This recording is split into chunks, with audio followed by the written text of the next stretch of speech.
نحمدہ ونصلی ونسلم علی رسولہ الکریم اما بعد فاعوذ باللہ من الشیطان الرجیم بسم اللہ الرحمن الرحیم۔ محترم ناظرین، درس قرآن.com کے خوبصورت پلیٹ فارم پر قصص القرآن کی 36ویں نشست ہے۔ آج کی اس نشست میں ہم بات کریں گے اللہ رب العالمین کے اولو العزم پیغمبر حضرت سلیمان علیہ السلام کا۔ حضرت سلیمان علیہ السلام حضرت داؤد کے فرزند اور ان کے وارث ہیں۔ قرآن مجید میں اللہ رب العالمین نے فرمایا وَوَهَبْنَا لِدَاوُدَ سُلَيْمَانَ، ہم نے داؤد کو سلیمان عطا فرمایا۔ سلیمان علیہ السلام کی زندگی بھی بڑی عجیب و غریب ہے کہ جیسی سن شعور کو پہنچے تو اللہ رب العالمین نے آپ کو نبوت سے سرفراز فرمایا۔ آپ سے متعلق یہ آتا ہے کہ آپ حضرت داؤد کی سلطنت کے امور میں حضرت داؤد کے مشیر بھی تھے۔ باوجود کم عمر ہونے کے حضرت داؤد علیہ السلام آپ کے فیصلوں اور آپ کی ذہانت کے حوالے سے معترف تھے آپ کے، تو اکثر و بیشتر آپ کو اپنے معاملات میں شریک کرتے اور آپ سے مشورے بھی لیتے۔ جو ہی آپ سن شعور کو پہنچے اور حضرت داؤد علیہ السلام کا وصال ہوا، دنیا سے رخصت ہوئے، تو اللہ رب العالمین نے نبوت اور سلطنت آپ کو عطا فرمائی۔ قرآن مجید کے اندر اللہ نے فرمایا وَوَارِثَ سُلَيْمَانُ داؤد، ہم نے سلیمان کو داؤد کا وارث بنایا، نبوت میں بھی اور سلطنت میں بھی۔ چونکہ انبیاء کی وراثت مال و اسباب، دولت، جائیداد، یہ چیزیں نہیں ہوتی۔ جو ضرورت ہوتی ہے، اگر ضرورت میں سے کوئی چیز انبیاء کے رخصت ہونے کے بعد باقی رہے تو حضور نبی کریم نے فرمایا وہ صدقہ ہے، اسے صدقہ کر دیا جائے عام لوگوں میں، چونکہ وہ وراثت نہیں ہوتی انبیاء کی۔ انبیاء کی وراثت علم ہے جو اللہ تعالیٰ نے انہیں اپنا خاص فضل عطا فرمایا ہے۔ تو حضرت داؤد علیہ السلام کی وراثت میں علم، ان کی نبوت اور سلطنت اللہ تعالیٰ نے حضرت سلیمان علیہ السلام کو عطا فرمائی۔ حضرت سلیمان کی حکومت اتنی وسیع اور عریض تھی کہ جو کہ حضرت داؤد علیہ السلام کی حکومت سے بھی بڑی حکومت۔ اللہ تعالیٰ نے آپ کو بہت سارے عجائب اور غرائب سے نوازا تھا، جن میں چند ایسے معجزات ہیں جو کسی اور کو نہیں ملے۔ ان میں سے ایک ہے منطق الطیر، پرندوں کی بولی کا سمجھنا۔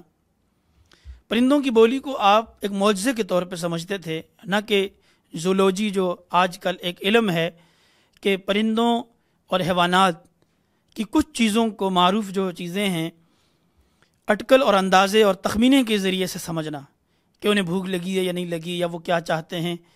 یہ علم نہیں تھا، بلکہ ایک یقینی علم تھا جو وحی پر مبنی تھا، اور ایک معجزہ تھا کہ اللہ رب العالمین معجزانہ طور پہ علم عطا فرمایا تھا کہ ایک ایک چیز کو پیغمبر سمجھتے تھے۔ اس کے ساتھ ہی دوسرا معجزہ آپ کا تسخیر ریاح تھا، ہواؤں کا مسخر ہونا۔ آپ کے تخت کو ہوائیں لے کر اڑتی اور آپ ہواؤں سے مختلف قسم کا کام لیتے، پلک جھپکتے ہی کئی چیزیں آپ کے دربار میں پہنچا دی جاتی، اور کئی چیزوں کو کہاں سے کہاں تک پہنچایا جاتا، ہوا اللہ تعالیٰ نے آپ پر مسخر کر دی تھی۔ اسی طرح ایک چیز اور تھی، جنات کی تسخیر، کہ جنات کو اللہ رب العالمین نے آپ کے ہاتھ پر مسخر کر دیا تھا۔ آپ جنات سے کام لیتے، اور آپ نے جنات سے بڑے کام لیے۔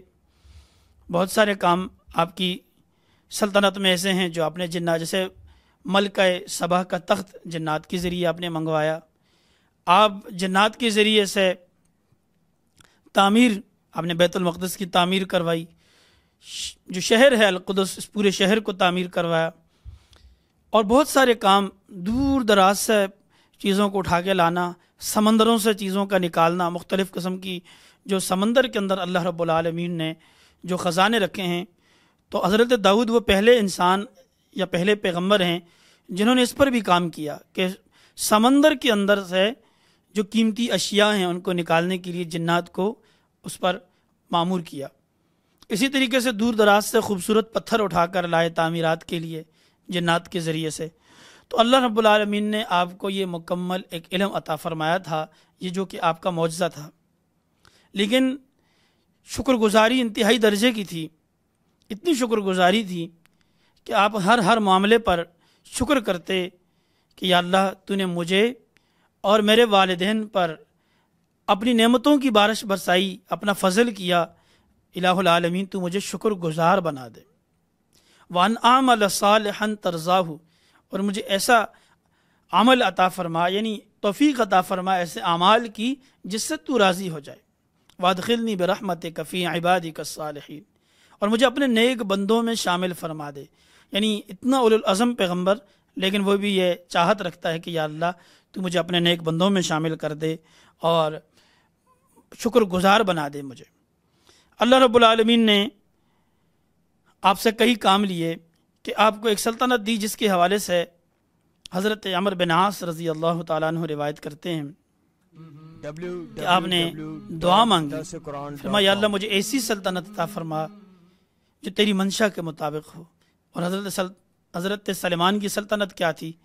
عین اللہ کی منشا کے مطابق تھی کہ اللہ نے اپنے پیغمبر کو جو سلطنت دی، پوری دنیا پر ایک وسیع اور عریض سلطنت۔ پھر فرمایا یا اللہ ایسی سلطنت دے جو میرے بعد کسی اور کو نہ ملے۔ اللہ نے حضرت سلیمان کو ایسی سلطنت دی کہ جو اس کے بعد دوبارہ کسی کو نہیں ملی۔ یعنی سلطنت کے اندر نہ صرف حیوان، نہ صرف انسان، بلکہ حیوانات، چرند پرند درند، اور اس کے ساتھ ہوائیں، اس کے ساتھ جنات، ساری چیزوں کو اللہ تعالیٰ نے آپ کی سلطنت میں دے دیا۔ اور تیسری دعا، آپ نے چونکہ بیت المقدس کو تعمیر کیا، فرمایا یا اللہ میں اس مسجد کو، ہیکل کو جو تعمیر کر رہا ہوں، عبادت گاہ کو، یہ ایسی مقبول عبادت گاہ بنا دے کہ جو اس میں ایک بار عبادت کرے، عبادت کے بعد اس کے گناہ ایسے صاف ہو جائیں جیسے بچہ ماں کے پیٹ سے نکلتا ہے یا پیدا ہوتا ہے تو وہ تمام تر گناہوں سے پاک ہوتا ہے۔ حضور نبی کریم صلی اللہ علیہ وسلم نے فرمایا اللہ نے پہلی دعا بھی قبول کی، دوسری بھی قبول کی، مجھے امید ہے کہ اللہ نے تیسری دعا بھی قبول فرمائی ہوگی حضرت سلیمان کی۔ تو حضرت سلیمان علیہ السلام کو اور حضرت داؤد علیہ السلام دونوں کو اللہ تبارک و تعالیٰ نے مختلف نعمتوں سے نوازا، جن کے اندر کچھ خاص چیزیں ہیں جن کو ہم الگ بھی ذکر کریں گے، جیسے وادی نمل سے حضرت داؤد کا گزر، ہدہد پرندے سے کام لینا کہ آپ کی ریاست کا ایک مہندس یعنی ایک انجینئر پرندہ، ملکہ سبا کا قبول اسلام اور اس ریاست کو بغیر لڑے فتح کر دینا، یہ حضرت داؤد علیہ السلام، حضرت سلیمان علیہ السلام کے معجزات ہیں اور اللہ رب العالمین کی عطا ہے کہ جو اللہ تعالیٰ نے آپ کو عطا فرمایا ہے۔ آپ کے سیرت پر اور آپ کی زندگی اور آپ کی ریاست کے حوالے سے انشاءاللہ ہمارا یہ سلسلہ جاری رہے گا اگلی قسطوں میں بھی۔ اللہ رب العالمین آپ کی زندگی کو سمجھنے اور اس سے سیکھنے کی توفیق عطا فرمائے۔ وآخر دعوانا ان الحمدللہ رب العالمین۔